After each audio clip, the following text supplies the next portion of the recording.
On est mardi matin et j'ai le bide tendu. Pourquoi? Un petit buffet à volonté hier soir.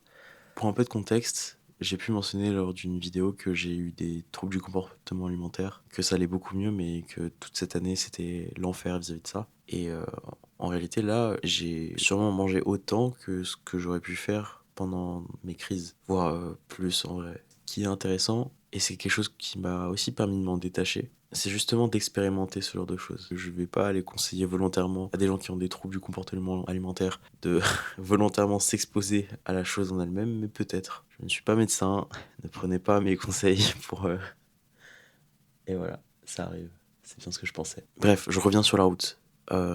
J'ai bouffé comme un gros porc hier. Et en soi, c'est pas trop un souci. Du moins, là, c'est comme ça qu'on prend les choses et c'est comme ça que ça va mieux. Mais moi, là, ce que je vois, c'est les premiers signes d'une faille. La faille, en l'occurrence, et je l'ai mentionné il y a juste quelques épisodes, c'est le moment où on a peur de nos projets et qu'on n'ose pas passer le pas. Donc dans ces moments-là, on se met à se distraire, à consommer, comme j'ai pu le mentionner, quelle que soit la consommation ça compte, que ce soit les écrans et donc remplir son cerveau, ou en fait remplir son estomac de manière totalement abrutie. Hier soir, c'était un signe que je voulais taire quelques voix en moi. Donc, plus qu'en parler auprès de vous, je vais devoir agir. Les résolutions, ça attend pas le 31 décembre. Mais l'idée que j'avais derrière tout ça, là, ce dont je voudrais parler, c'est le fait que, plus concrètement, par moment de crise, psychologiquement, où j'étais totalement vulnérable, je me retrouvais à bouffer tout et n'importe quoi, tout ce qui passait. Et ce qui est assez nuancé et que j'ai du mal à expliquer quand j'en parle, c'est que c'est pas uniquement par plaisir. Ça commence bien sûr évidemment avec ça, mais très rapidement, il y a vraiment une notion de taire les voix, de vraiment terrasser tout ce qui peut être rationnel et tout ce qui peut être un peu plus compliqué que juste bouffer et fermer sa gueule. Ça permet littéralement d'abrutir mon cerveau, l'espace de plusieurs heures. Ah, dommage, je m'attendais à mieux. Je reviens sur la ligne directrice qui était s'exposer à l'addiction, entre guillemets. Du coup, je tiens à mentionner que je prends des pincettes sur ce mot, je l'utilise par raccourci, mais je sais pas si c'est le bon terme. À cette situation face à laquelle je suis vulnérable. Mais ce qui est intéressant, c'est qu'il y a d'une part ce qui se passe physiquement, mais aussi ce qui se passe dans ma tête. Il est possible que 6 mois auparavant, où j'étais en plein dans ce genre de cycle de TCA, etc., en faisant ça, je me serais entraîné à, par exemple, faire une nuit blanche à bouffer du sucre. Ou tout simplement, ouais, bouffer du sucre après le buffet à volonté, même si j'en peux plus, en fait. Il y a une expression en chinois qui dit je ne mange, mais ça ne descend plus. C'est assez marrant quand même.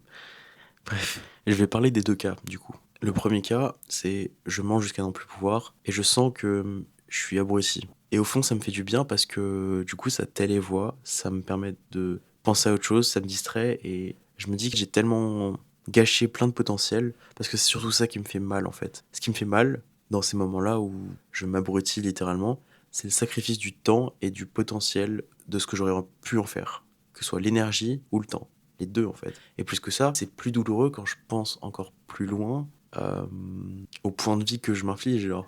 Parce que physiquement, c'est pas sain de faire ça. Genre là, je commence de plus en plus à me rendre compte, à le rendre tangible, quand même. Genre, je suis en train de m'enlever de l'expérience de vie, même si c'est minime, en faisant ce genre de move de con. Et en fait, quand je suis face à tout ça, bah, j'ai l'impression que je préfère m'enfoncer encore plus. Ouais, c'est comme si j'assumais pas, comme si j'étais pas prêt à faire face à ma décision. Et donc je préfère taire ces mêmes voix plutôt que juste me dire ok, t'as fait une erreur, maintenant pour aller mieux, pour progresser à partir de ce qui se passe là, bah tu dois juste arrêter et reprendre ta vie en main. C'est ça le cycle qui fait que je m'enfonce en fait dans des comportements autodestructeurs. Du coup, je l'ai mentionné, l'autre situation, celle où en fait, bah, à partir de la même situation de base, physiquement j'ai exactement le même symptôme, mais mentalement c'est différent, c'est celle où j'arrive à surpasser tout ça en fait. J'arrive à me dire ok, j'ai fait de la merde. C'était vraiment débile, ça va me coûter tant si je suis vraiment conscient des choses. Peut-être que ouais, ça va m'enlever de l'espérance de vie. Il y a de la graisse qui est en train de se former autour de mon pancréas.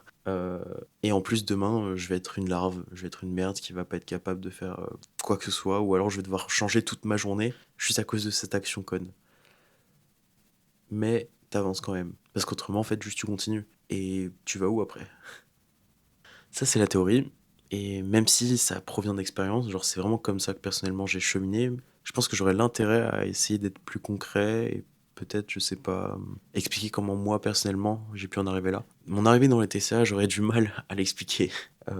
Mais pour faire court, on fait jamais court. Ouais. Je pense que si on fait dans les grandes lignes, J'ai eu un rapport avec la nourriture qui était assez biaisé, culturellement parlant. Pour du contexte, donc ça va être vraiment très large. Mes grands-parents sont chinois, d'origine chinoise, et ils ont dû venir en France parce que littéralement, ils mouraient de faim là-bas. Et c'est pas quelque chose de très spécifique à mes grands-parents, c'est quelque chose qui, culturellement, pour la société chinoise, est extrêmement fort. Il y a une génération entière qui est traumatisée par ça, en fait. Et donc maintenant, c'est dans l'abondance de nourriture, peuvent prouver qu'ils ont réussi à surpasser tout ça.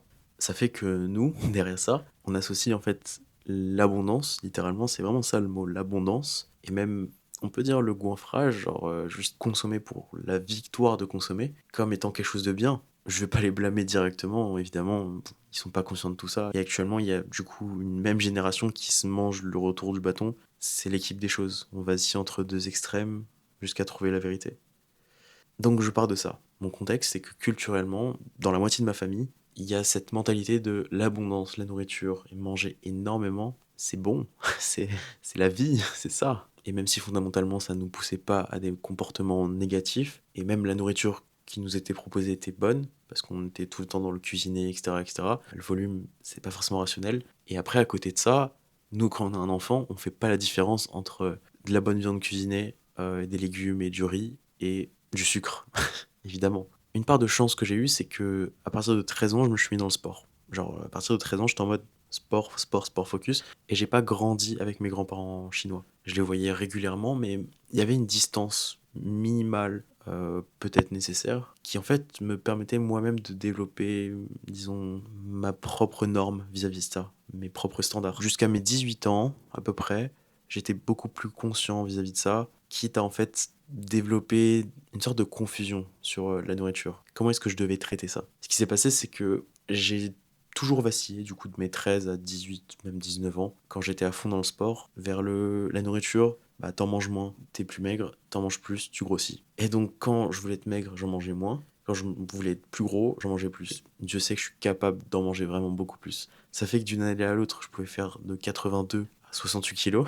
Et que dans les phases où je me disais tu manges moins, tu maigris, bah en fait nécessairement on est humain et quand on fait mal les choses, il se passe le phénomène de compensation psychologique naturelle. En gros, une fois par semaine, tu vrilles, genre tu te dis ton corps il est en mode survie, mec, faut graille, peu importe quoi. Tu manges un peu de sucre et d'un coup il y a un goût de reviens-y et hop, engrenage, engrenage. C'est comme ça que ça démarre l'été, ça, facilement, du moins dans la sphère du sport. Donc voici le contexte. De mes 13 à 19 ans, doucement, je me dirige vers expérimenter les TCA, tranquillement. Là où ça s'est intensifié, c'est à partir du moment où j'ai lâché le sport. À partir du moment où j'ai dû détruire cette partie de mon identité qui se voyait comme un sportif qui pouvait en faire toute sa vie, etc., vers ok, je vais peut-être devoir développer autre chose dans la vie.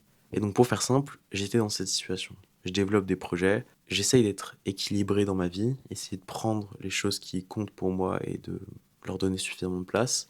Mais je suis perdu, j'ai encore tout à construire, toute ma vie, tous mes projets, tout ce qui compte. Je me sens submergé, je me sens complètement submergé et je me bouffe moi-même parce que j'ai un côté ambition, j'ai un côté pression des autres et c'est juste trop. Je suis juste pas en capacité de tanker autant. Pas forcément ce que j'ai à faire, mais ce que je m'impose. La souffrance que je ressentais, elle était créée par mes propres idées. C'est moi-même qui me mettais en échec en fait. Et pour faire le lien, disons, avec les TCA et comment en fait tout ça, ça a créé un engrenage, c'est que, disons que j'ai eu une phase un peu rien à faire de la nutrition et du coup je mange un peu comme je veux et donc il n'y a pas de moment de craquage ou de surcompensation. Mais rapidement j'ai eu cette envie, cette intuition que je veux quelque chose d'équilibré, donc je veux être carré sur ça, genre diète et obtenir une certaine shape à côté de mes projets. Sauf que la nuance, disons, ce qui faisait que ça ne marchait pas, je pensais toujours comme l'athlète, alors que c'était plus le cas. Donc je m'imposais des variables, une activité et une restriction alimentaire beaucoup trop hautes pour ce que je voulais. Et du coup, juste ça marche pas. Il y a d'autres facteurs et j'aurais du mal à expliquer, mais dans les grandes lignes, c'est ça. C'est que par le biais de toutes mes décisions, que ce soit l'organisation de ma vie, les objectifs que je voulais, ce que je me devais d'investir, mais qu'en fait j'étais pas en capacité de faire, et toute ma situation, je me mettais moi-même en échec. Tout ce que je me montais dans la tête, ça me créait de la souffrance. Et tout ça, ça a duré un an. Une année, en fait, durant laquelle, par période, je dirais qu'il y aurait des cycles à peu près de 2, 3 mois, durant lesquels j'ai de la déchéance absolue. Et je suis dans un engrenage de con tout seul, où en fait je me mets en échec, j'ai des crises de TCA et ça arrive plus qu'une fois par semaine. Donc il y a un moment où en fait là quand j'y repense, ça me fait vraiment vraiment froid dans le dos, genre à quel point je me mettais mal et la fréquence et le mode de vie que j'avais à cause de ça. Au bout de la fin du 3e mois à peu près, j'ai un élément déclencheur, donc je sais pas, je me reprends un peu en main ou je rends les choses plus soft. Littéralement juste, je déleste l'objectif pour ne pas me mettre en échec, donc ça va mieux, étonnamment. Ou bien des vacances, par exemple. Où en fait, ce qui se passe, c'est que dans un contexte aussi chaotique, donc que ce soit vacances en Chine ou vacances tout court, je peux pas avoir d'attente de travail. Ou du moins quand j'en ai du coup, parce que ouais, j'ai aussi expérimenté ça, genre vouloir travailler en vacances, bah, je me mets encore en échec et comme de par hasard, trouble du comportement alimentaire. Ce que je voulais dire, c'est que les contextes de vacances m'ont permis d'expérimenter les moments où j'avais aucune attente de moi. J'étais en mode, ok, même si peut-être que tu pourrais travailler, franchement, ça vaut pas forcément le coup là. Et même les objectifs que tu as autour, t'es en échec à l'année, c'est pas en contexte totalement chaotique avec d'autres gens que tu vas réussir à les accomplir à 100%. Et donc en fait, c'est à ce moment-là que, par le biais du réel, j'ai été forcé de me rendre compte que la souffrance que je ressentais et ce qui me mettait en échec et ce qui me faisait tomber dans ces crises de troubles du comportement alimentaire, c'est l'idée que je n'arrivais pas à accomplir. Et pas en fait un manque réel, pas un échec absolu. C'est la souffrance, elle provient uniquement de l'idée que je me monte en tête. Pour récapituler, je me retrouve dans cette situation où j'ai des cycles en fait à peu près de 2 à 3 mois où je fais n'importe quoi, vraiment c'est vraiment du down littéralement, que du down, du down, du down. Un élément déclencheur qui me permet de stabiliser la situation, voire remonter légèrement la pente. J'ai eu des petits moments de fulgurance. De mémoire, durant mai, j'ai réussi à vraiment bien me reprendre jusqu'à repéter un câble et me cracher jusqu'à juin, juillet, jusqu'à août. Août, j'ai réussi à me reprendre vraiment pas mal et je crois qu'en fait ouais, c'est là que j'ai réussi à bien me reprendre en ayant des TCA beaucoup plus éloignés. Mais je me rendais toujours pas compte de cette notion de la souffrance provient en fait de ce que je crée dans ma tête. Et peu à peu, je dirais que ce qui m'a aidé, c'est élargir ma conscience. J'ai l'impression que c'est ça quand même. C'est avoir plus de conscience de moi-même et des autres, porter davantage de responsabilités. Donc peu à peu, en fait, même si j'étais souvent en échec, j'arrivais à gagner en grade, disons, dans l'image que j'avais de moi-même, aussi là où je voulais aller. Au final, je dirais que c'est le dernier voyage en Chine qui a été comme un coup de marteau sur le clou de ok, les TCA, on les enfonce, genre vraiment, et on laisse ça sur la planche.